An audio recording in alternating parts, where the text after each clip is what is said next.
let's study about seed dormancy.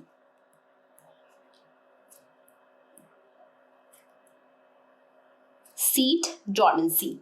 तो seed dormancy मतलब होता है inability of the seed to germinate. Okay, seed dormancy मतलब होता है inability of the seed to germinate.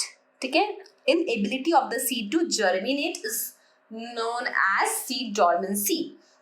अब सीड डॉर्मेंसी के लिए बेटा बहुत सारे फैक्टर्स रिस्पॉन्सिबल हो सकते हैं. ठीक है, तो हम उन्हें बोलते हैं extrinsic factors and intrinsic factors.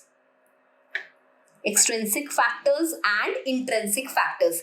Extrinsic factors मतलब होता है in absence of favourable conditions. अगर एनवायरमेंट की कंडीशंस अच्छी नहीं है, इसी रीजन की वजह से क्या हो रहा है बेटा, सीड का जर्मिनेशन नहीं हो पा रहा. इंट्रिंसिक में आता है in absence of favourable condition. In absence of favourable condition. Intrinsic में क्या आता है बेटा कि फेवरेबल कंडीशंस है फिर भी सीड जर्मिनेट नहीं कर पा रहा है क्योंकि कुछ सीड में ही प्रॉब्लम है ना. तो इंट्रिंसिक फैक्टर्स में like even in favorable condition seed is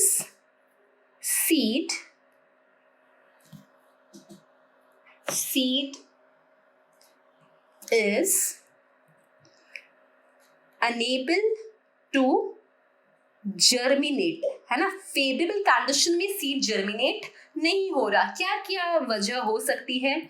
या तो सीड कोट हार्ड है ना. क्या वजह हो सकती है बेटा इसकी? Hard seed coat. ठीक है, या फिर एम्ब्रियो जो है वो डेवलप नहीं हुआ अच्छे से, है ना. एम्ब्रियो नॉट डेवलप्ड, या फिर कोई केमिकल की वजह से, है ना, because of some kind of chemical seed जो है वो जर्मिनेट नहीं हो पा रहा है. तो we need to overcome with this, है ना. तो हाउ टू ओवरकम?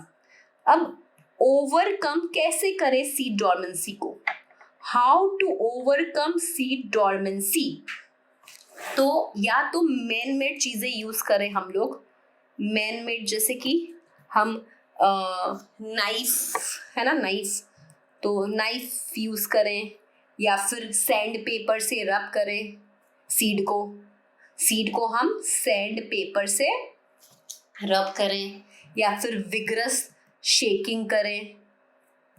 ठीक है, विगरस शेकिंग करें, या फिर कोई केमिकल्स लाइक नाइट्रेट या जिबर्लिक एसिड, है ना, ये सब डालें, है ना. या फिर नेचुरल. मैन मेड तो ये हो गया. फिर दूसरा नेचुरल क्या है ओवरकम सीड डॉर्मेंसी का? कोई एनिमल के इंटेस्टाइन से अगर पास हो जाए, एनिमल इंटेस्टाइन से अगर पास हो जाए तो बिकॉज ऑफ एंजाइम एक्टिविटी जो सीड कोट है ना वो थोड़ा डिसॉल्व हो जाएगा. या फिर चीलिंग की वजह से भी क्या हो सकता है, डॉर्मेंसी ब्रेक हो सकता है ना. केमिकल इनहिबिटर्स भी नेचुरली सीड में हो सकते हैं. ठीक है, केमिकल इनहिबिटर्स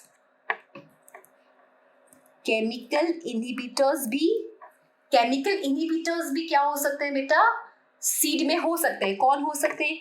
ABA हो सकता है, या पैरा एस्कॉर्बिक एसिड हो सकता है, या फिनोलिक हो सकता है. तो ये सारी केमिकल्स अगर सीड में प्रेजेंट है ना तो ये लोग भी मतलब सीड को टूटने नहीं दे रहे, मतलब सीड को जर्मिनेट नहीं होने दे रहे.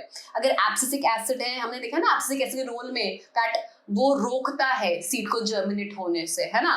तो APA, पैरास्कॉर्बिक एसिड, फिनोलिक, अगर ये सब केमिकल्स है तो हम लोग भी क्या कर सकते हैं, केमिकल यूज कर सकते हैं. We can also use chemical to break seed dormancy. हम लोग भी केमिकल यूज कर सकते हैं to break seed dormancy. Now हम लोग क्या केमिकल यूज कर सकते हैं? हम लोग जिबर्लिक एसिड यूज कर सकते हैं जो सीड डॉर्मेंसी को खत्म करता है ना, और नाइट्रेट यूज कर सकते हैं। अगर सीड में ABA, para ascorbic acid, phenolic ये सब ज्यादा है तो वो भी सीड को जर्मिनेट नहीं होने देता, तो we can use chemicals like nitrate and gibberellic acid which will break the seed dormancy. Okay, thank you.